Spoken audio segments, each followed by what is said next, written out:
আমাদের প্লেটের খাবার থেকে শুরু করে প্রকৃতির ভারসাম্য প্রায় সবকিছুই একটা ছোট্ট পতঙ্গের উপর নির্ভর করে।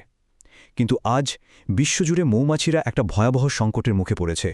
চলুন আজ এই ব্যাপারটাই একটু ভেঙে বোঝা যাক, কেন তাদের এই সংকট আসলে আমাদের সবার জন্য একটা বড় বিপদের সংকেত।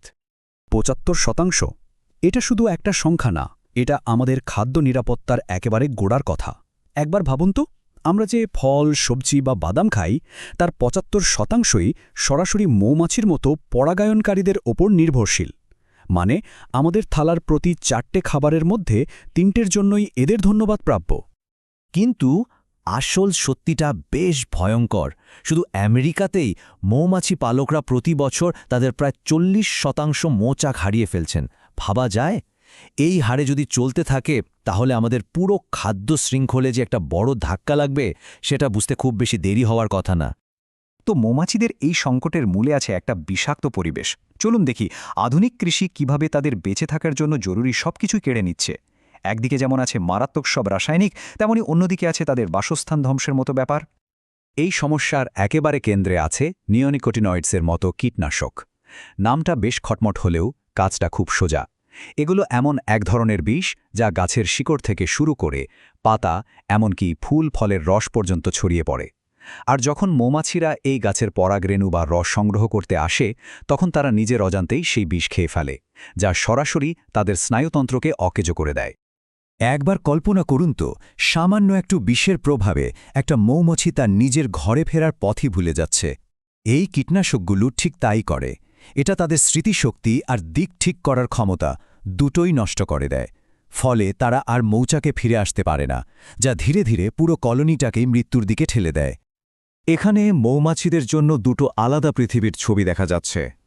একদিকে একটা স্বাস্থ্যকর পরিবেশ, যেখানে সারা বছর ধরে নানা রকম ফুল ফোটে, মানে মৌমাছিদের জন্য খাবারের কোনো অভাবই নেই। আর অন্যদিকে আছে আজকের আধুনিক কৃষি, যেখানে মাইলের পর মাইল জুড়ে শুধু একটাই ফসল। এর ফলে কি হয়? যখন ফুল ফোটে তখন খাবারের বন্যা, কিন্তু বাকি পুরোটা সময় জুড়ে শুধুই দুর্ভিক্ষ। এই সংখ্যাটা আমাদের চোখে আঙুল দিয়ে দেখিয়ে দেয় যে আমরা তাদের কাছ থেকে ঠিক কী কেড়ে নিয়েছি।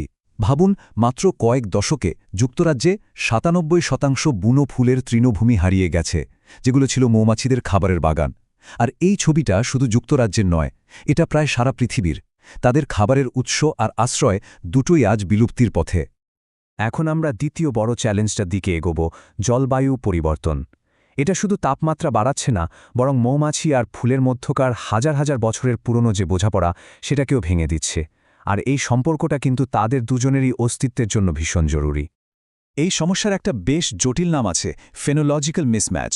কিন্তু ব্যাপারটা আসলে খুব সহজ। এর মানে হলো প্রকৃতির ঘড়িটাই যেন তালগোল পাকিয়ে গেছে।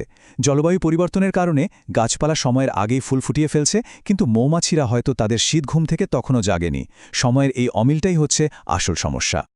গবেষণা বলছে প্রতি দশকে গাছপালা প্রায় ৫ থেকে ৬ দিন আগে ফুল ফোটাচ্ছে। ফলে যখন মৌমাছিরা খাবারের জন্য পুরোপুরি প্রস্তুত হচ্ছে, তখন দেখছে যে অনেক গাছের ফুলই ঝরে গেছে। এর ফলটা মারাত্মক। একদিকে খাবারের অভাবে অনাহার, আর অন্যদিকে তাদের বংশবৃদ্ধিও কমে যাওয়া। আর জলবায়ু পরিবর্তনের প্রভাব এখানেই শেষ নয়। অতিরিক্ত গরমে বাম্বলবির মতো প্রজাতিরা উত্তরে সরে গিয়েও টিকে থাকতে পারছে না। খরা ফুলের রস শুকিয়ে ফেলছে, আর তীব্র তাপ পরাগের পুষ্টিগুণ নষ্ট করে দিচ্ছে। মানে যেটুকু খাবার অবশিষ্ট থাকছে, সেটাও আর আগের মতো স্বাস্থ্যকর নয়। এবার আমরা কথা বলবো এক অদৃশ্য সূত্র নিয়ে। এটা এমন এক প্লেগ যা খালি চোখে দেখা যায় না, কিন্তু মৌমাছিদের কলোনিকে ভেতর থেকে একেবারে শেষ করে দিচ্ছে। পরজীবী এবং ভাইরাস। বিজ্ঞানীরা প্রায় সবাই একমত যে মধু, মৌমাছির সবচেয়ে বড় শত্রু হল ভ্যারোয়া ডিস্ট্র্যাক্টর নামের এই ছোট্ট মাইট। আকারে ছোট হতে পারে, কিন্তু মৌমাছিদের দুনিয়ায় এর প্রভাবটা মারাত্মক। এই মাইটটা অনেকটা রক্তচোষা ভ্যাম্পায়ারের মতো কাজ করে। এটা মৌমাছির শরীরের চর্বিযুক্ত অংশ খেয়ে তাকে দুর্বল করে দেয়, যা আসলে তার রোগ প্রতিরোধ ক্ষমতার মূল কেন্দ্র। কিন্তু এখানেই শেষ না, এটা একই সাথে তার শরীরে মারাত্মক সব ভাইরাসও ছড়িয়ে দেয়। মানে এটা একটা দ্বিমুখী আক্রমণ। এ মাইট যে ভাইরাসটা সবচেয়ে বেশি ছড়ায়, তার নাম ডিফর্মড উইং ভাইরাস। এরা আক্রমণে মৌমাছির ডানা এতটাই বিকৃত হয়ে যায় যে সে আর উড়তেই পারে না।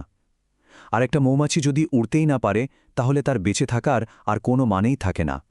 আমরা যে ৩টি বড় বিপদের কথা বললাম, বিষাক্ত পরিবেশ, জলবায়ু পরিবর্তন আর অদৃশ্য রোগ এগুলো কিন্তু কোনো আলাদা সমস্যা নয়, বরং সবগুলো মিলেমিশে তৈরি হয়েছে এক পারফেক্ট স্টর্ম, যা মৌমাছিদের অস্তিত্বকে একেবারে খাদের কিনারায় নিয়ে এসেছে।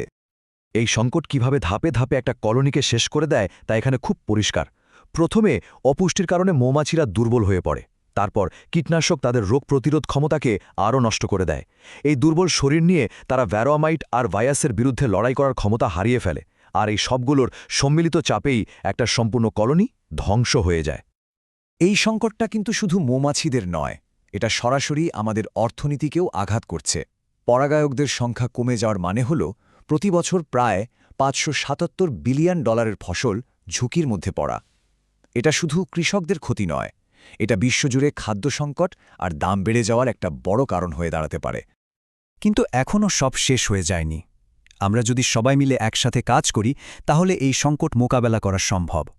যেমন আমাদের বৈচিত্র্যময় চাষাবাদে ফিরে যেতে হবে, মাইট প্রতিরোধী মৌমাছির জাত তৈরি করতে হবে এবং পরাগায়কদের জন্য নিরাপদ পরিবেশ নিশ্চিত করার মতো নীতি তৈরি করতে হবে। এগুলোই হতে পারে আমাদের বাঁচার পথ। শেষে এসে এটা মনে রাখা খুব জরুরি যে মৌমাছির ভাগ্য আর আমাদের ভাগ্য কিন্তু আলাদা নয়। প্রকৃতি আমাদের এই সতর্ক বার্তাটা দিয়েছে। এখন প্রশ্ন হল, আমরা কি এই অ্যালার্ম শুনে জেগে উঠব, নাকি আরও বড় কোনো বিপর্যয়ের জন্য অপেক্ষা করব? সিদ্ধান্তটা আমাদেরই নিতে হবে।